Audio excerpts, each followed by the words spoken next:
Fast न्यूजचे प्रायोजक गोकुळ।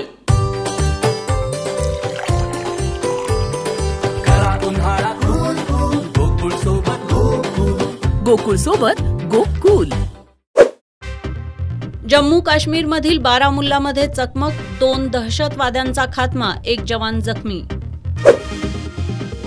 आसाममध्ये पुरात आतापर्यंत 26 जणांचा मृत्यू, 15 जिल्ह्यात 1,61,000 लोक बाधित। दिल्ली मद्य धोरण घोटाळ्याप्रकरणी तिहार तुरुंगात असलेले दिल्लीचे मुख्यमंत्री अरविंद केजरीवाल यांना दिलासा नाही, न्यायालयीन कोठडीत 3 जुलैपर्यंत वाढ। राजस्थानात लवकरच सक्तीचं धर्मांतर रोखण्यासाठी कायदा, सरकारकडून सर्वोच्च न्यायालयात प्रतिज्ञापत्र सादर। अजित पवारांना मोठा धक्का, राष्ट्रवादी नेते नरहरी झिरवाळ यांचा शिक्षक मतदारसंघात शिवसेना ठाकरे गटाचे उमेदवार संदीप गुळवे यांना पाठिंबा। ओबीसी आंदोलन सरकार पुरस्कृत, मनोज जरांगेंचा आरोप।